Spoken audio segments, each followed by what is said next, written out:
My wife secretly signed over our $300, $0 inheritance to her shady brother, then accused me of stealing it.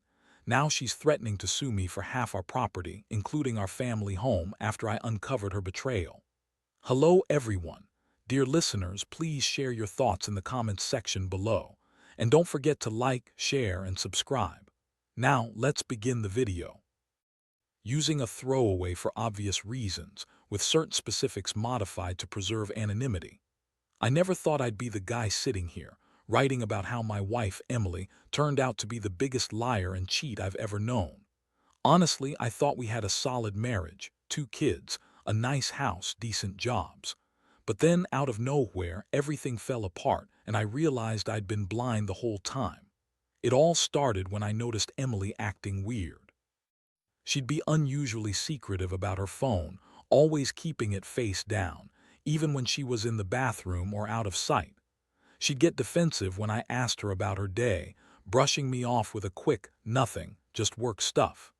She'd also start coming home late, claiming it was just extra hours at the office, but I could tell she was hiding something. The little things added up: her phone constantly ringing, her deleting texts, and the way she'd suddenly be more interested in her appearance than ever before. One particular night, I decided to check her phone while she was asleep. I know, disrespectful, but I was desperate for answers. I saw a series of messages from some guy named Jake. It wasn't just innocent flirting. They were talking about meeting up, about sex, about how much they missed each other. The messages were filled with private jokes, plans for sneaking around, and even explicit photos. My stomach dropped. My wife, my partner, was cheating on me with this guy, and I had no idea. That discovery hit me like a brick wall. I felt a mix of betrayal, rage, and heartbreak. I couldn't sleep that night. I kept replaying everything: her sudden interest in her looks, her secretive phone habits, the late nights. I started to piece things together. All those times she said she was working late, but her phone was always in her purse. The way she'd disappear for hours, claiming she was at some business dinner. It was all a lie, and the worst part, I had no idea how long she'd been doing this. The next morning, I decided I had to confront her. I waited until she came home from work, her face flushed from her long day. I don't even know how I managed to keep my voice steady. I told her I knew about Jake, about the messages, about the affair. Her face froze for a second. Then she started lying, of course. She said I was paranoid, that I was accusing her without proof, that I was just jealous. She called me crazy, said I was imagining things, that she loved me and would never cheat. But I had the proof right there on her phone. How could she deny it? Her reaction was infuriating. Instead of breaking down or admitting guilt, Emily turned it around. She said I was overreacting, that I was making a big deal out of nothing. She told me Jake was just a business acquaintance, that they'd never actually done anything, just some harmless flirting.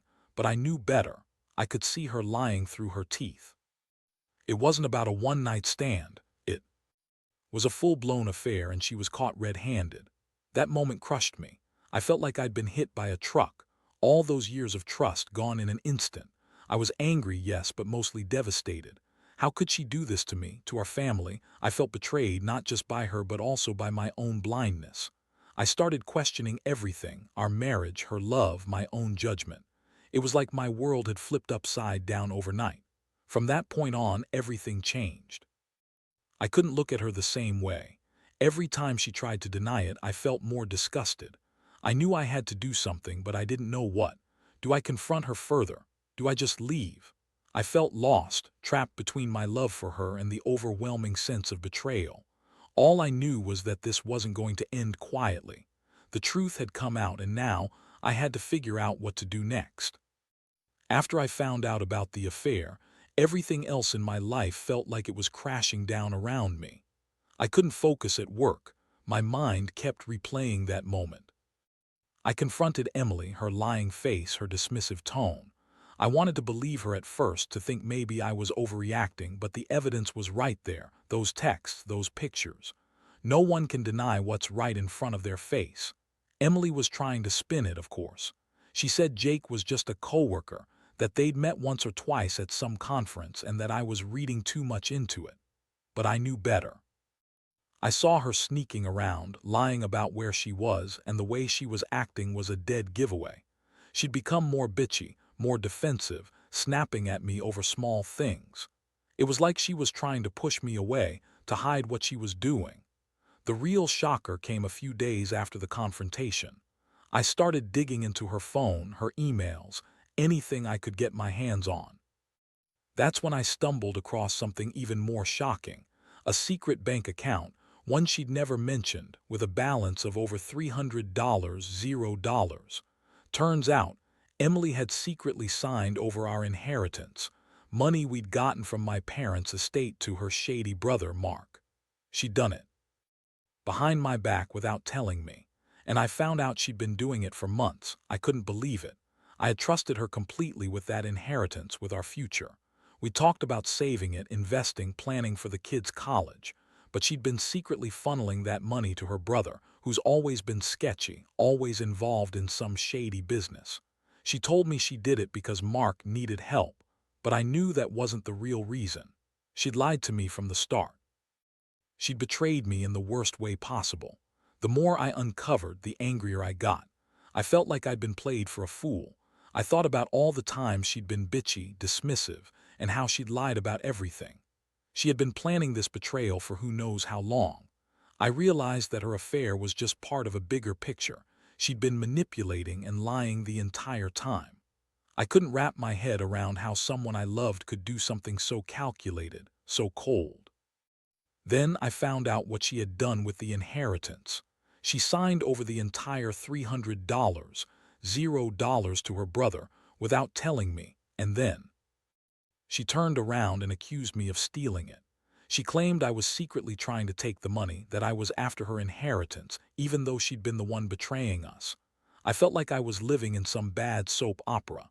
The betrayal cut deep, but what hurt even more was the fact that she'd lied about everything, even about her own brother's shady dealings. I was furious. I started planning my next move. I knew I couldn't trust her anymore, not after all this. I also knew that her threats to sue me over our property, claiming I was trying to steal her inheritance, were just her way of gaslighting me. She was trying to turn the tables to make me look like the bad guy. But I had proof now, and I wasn't going to let her get away with it. I needed to be smart. I started talking to a lawyer, looking into my rights, and figuring out how to protect what's mine. I also started gathering evidence of her lies, her manipulations, everything that proved she'd been planning this betrayal for a long time. Every day I felt more betrayed, more angry, but I also knew I had to stay level-headed if I wanted to get through this. At the same time, I was starting to realize how much her lies had affected me emotionally. I'd always thought of Emily as strong, bitchy sometimes, but loyal. Now I saw her as someone capable of cold, calculated deceit. It's like I didn't even know her anymore. I kept asking myself how I missed all the signs, how I was so blind to what she was really doing behind my back. The trust I had in her was shattered, and I wasn't sure if I could ever rebuild it. So now I'm sitting here trying to figure out my next steps. Do I fight for the marriage? Do I cut her out completely? Do I even want to stay married to someone who would betray me so thoroughly? The betrayal runs deep and the pain is still fresh. But one thing for sure, I'm not going to let her manipulate me anymore. I've got evidence, I've got support, and I'm starting to realize I deserve better than this. The more I dug into her financials, the more I realized how deep her betrayal went.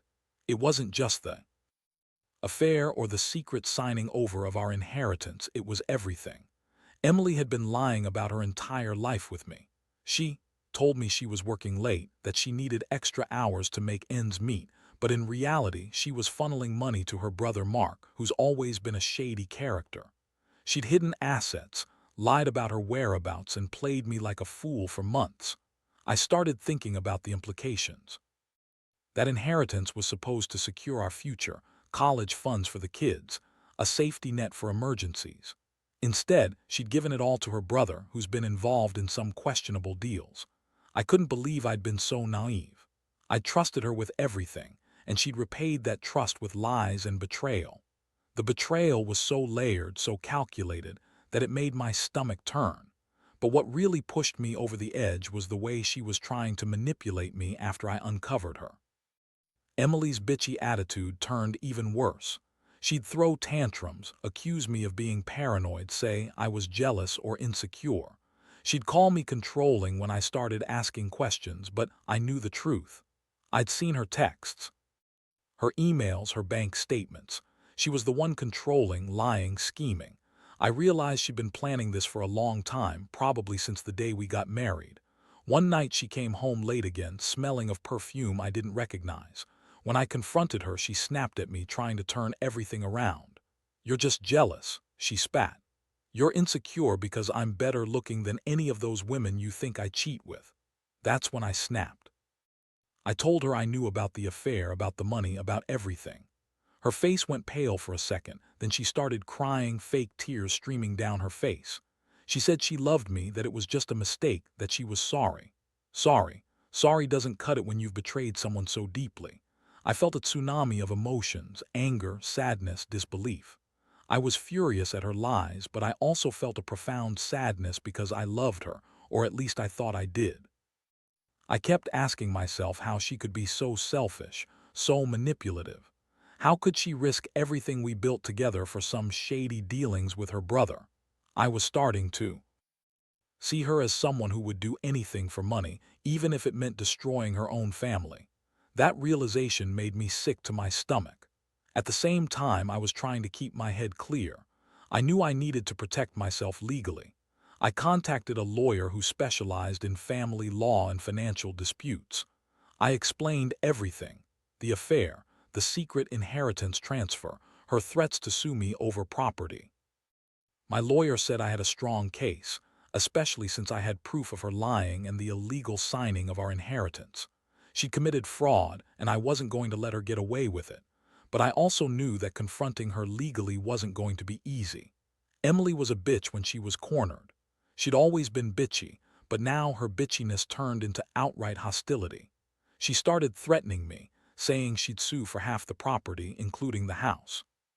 She claimed I was trying to steal her inheritance, which was pure projection. I knew she was just trying to distract from her own guilt. I felt a surge of determination. If she wanted a fight, I was ready. I wasn't going to let her ruin everything we had without a fight.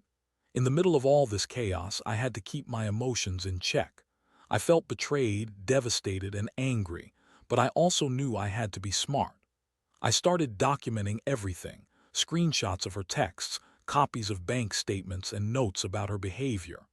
I couldn't trust her anymore, but I could trust my own memory and the evidence I was gathering. I realized that this was a battle for my future, for my peace of mind, and for my children. The worst part was how she kept lying, even as I had all this damning evidence. She'd deny everything, call me paranoid, accuse me of trying to control her. Her lies were so blatant, so transparent. It was like she thought she could talk her way out of it, that if she yelled loud enough or cried enough, I'd back down. But I wasn't backing down. I was done being played for a fool. I was starting to see her for what she really was: a manipulative, selfish woman who had no regard for our family or the truth. Now I was at a crossroads. Do I fight her in court? Do I try to save the marriage? Or do I walk away and start over? Honestly, I didn't know.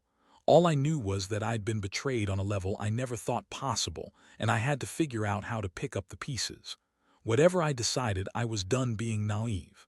I'd trusted her, and she'd thrown it all back in my face. The pain was still raw, but I was starting to get a clearer picture of what I was really up against, and it wasn't pretty. The more I thought about everything Emily had done, her affair, the secret signing over of our inheritance, the lies, the threats, the angrier I became. I couldn't believe I'd been so blind for so long. I kept replaying her words, her fake tears, her bitchy attitude, and I realized something. She had always been good at lying, good at hiding what she was really up to. Now that I saw through her, I couldn't unsee it.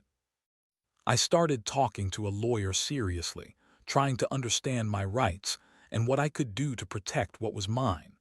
The lawyer told me that her signing over the inheritance was probably illegal. She'd committed fraud by signing documents she didn't fully understand or that she hadn't disclosed to me.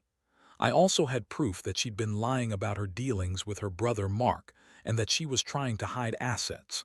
I felt a little relieved, knowing I had some legal ground, but I also knew this was going to be a long, messy fight. Meanwhile, Emily's attitude grew even more contemptuous. She'd call me controlling, accuse me of trying to ruin her, and throw tantrums whenever I brought up the evidence. She's always been a bitchy woman, but now she was downright hostile. She'd scream that I was trying to steal her money, even though I had all the proof I needed that she'd been the one secretly transferring funds. She'd threatened to sue me for half the property, including the house, claiming I was trying to take what's rightfully hers. It made me furious. She was the one who betrayed me, who lied to my face, and now she was trying to turn it around on me. I decided I had to stand my ground. I told her straight up I wasn't going to be manipulated anymore. I showed her the evidence, screenshots of her texts, copies of her bank statements, the signed documents, everything that proved her guilt. Her face was a mask of rage when she saw it all. She started yelling, calling me a jealous, insecure control freak. She said I was trying to ruin her life because I was jealous of her success, whatever that meant. It was classic gaslighting and I wasn't falling for it. At one point, she even accused me of trying to take her inheritance because I was secretly jealous of her brother Mark, who she claimed was her only family now. That was a new low. She's always been bitchy, but now she was downright nasty. I could see she was trying to distract me to make me doubt myself, but I wasn't going to let her. I knew the truth, and I was starting to get a sense of how deep her lies went. I also started talking to other people, friends, a financial advisor, even some family members I trust. I needed a support system, and I needed to make sure I was doing the right thing legally. I realized that Emily was trying to isolate me, to make me doubt my own judgment, but I had the evidence and I had the law on my side. I wasn't going to let her manipulate me into giving up everything I'd worked for. The emotional toll was enormous. Every time I saw her bitchy face, her fake smile, or heard her lie, I felt like I was losing my mind. I'd loved her once, or at least I thought I did, and now I was questioning everything. How could she do this? How could she betray me and then turn around and accuse me of stealing? It was a nightmare I couldn't wake up from. I felt betrayed, angry, and exhausted. But I also knew I had to stay strong for myself, for the kids, and for whatever future I could salvage from this mess. I started planning my next steps carefully. I wasn't rushing into anything. I knew I needed to build a solid case, protect my assets, and prepare for a legal battle. I also started thinking about what I wanted long-term, whether I wanted to try to fix this marriage or walk away.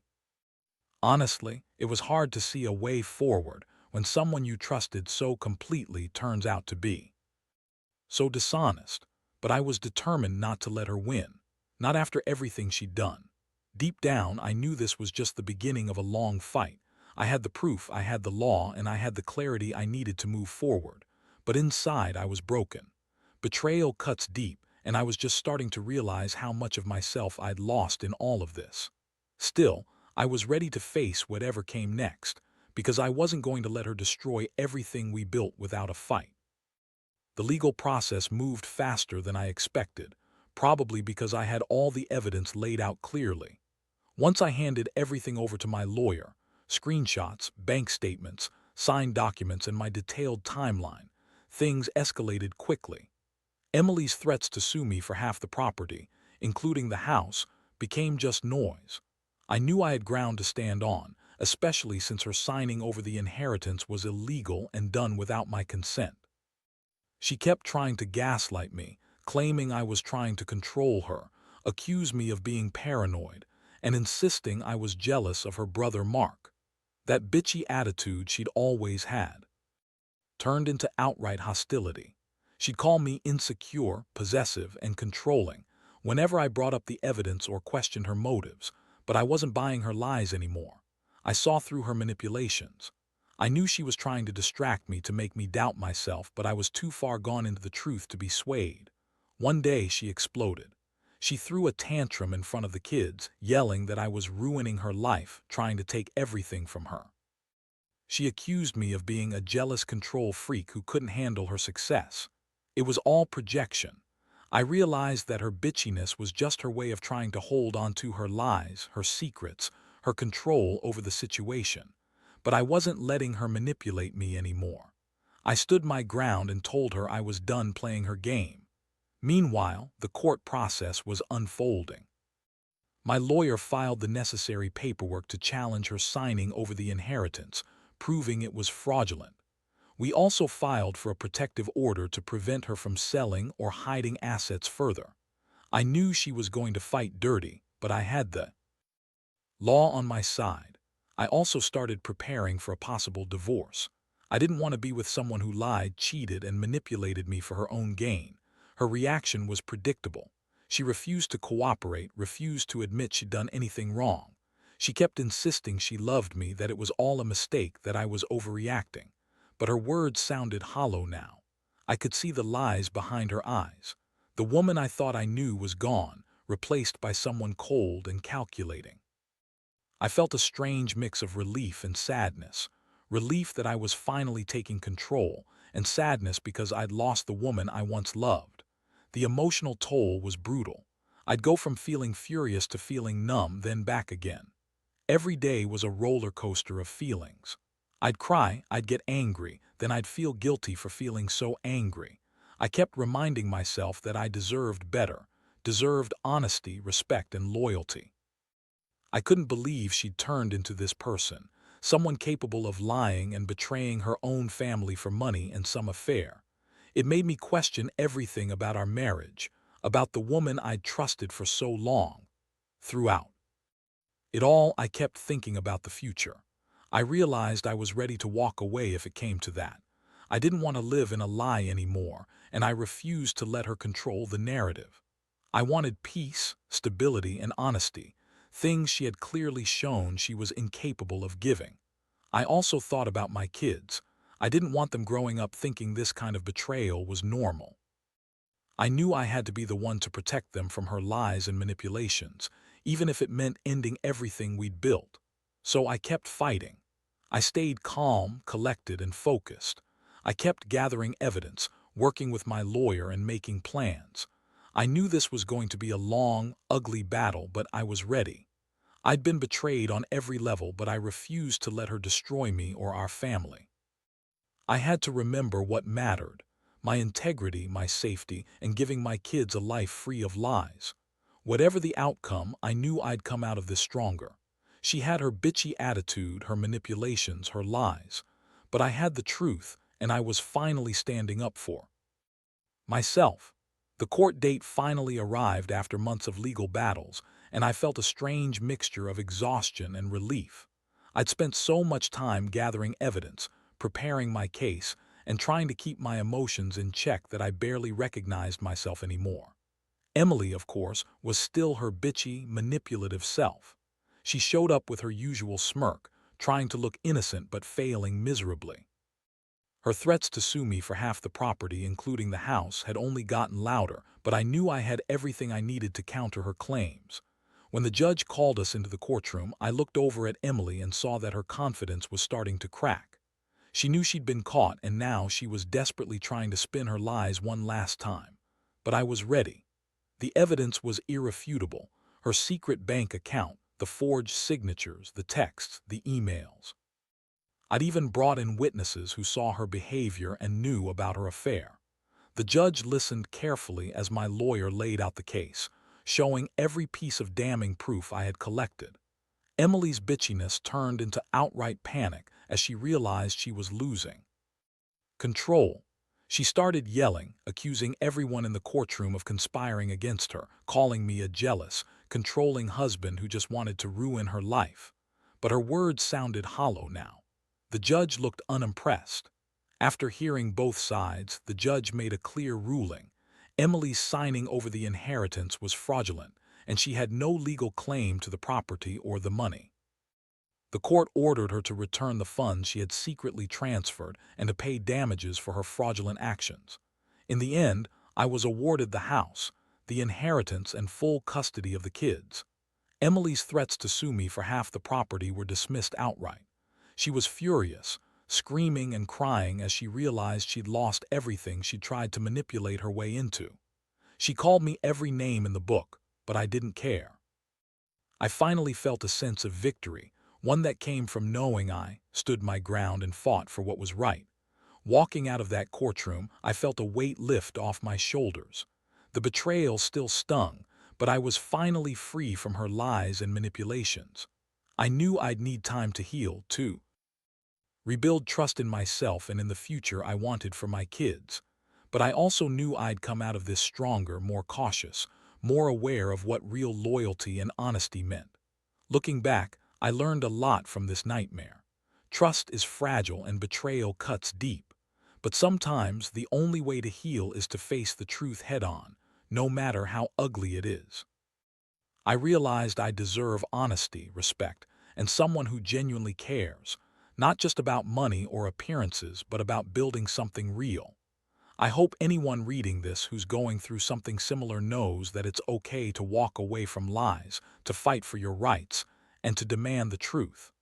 Because in the end, the truth is the only thing that can set you free.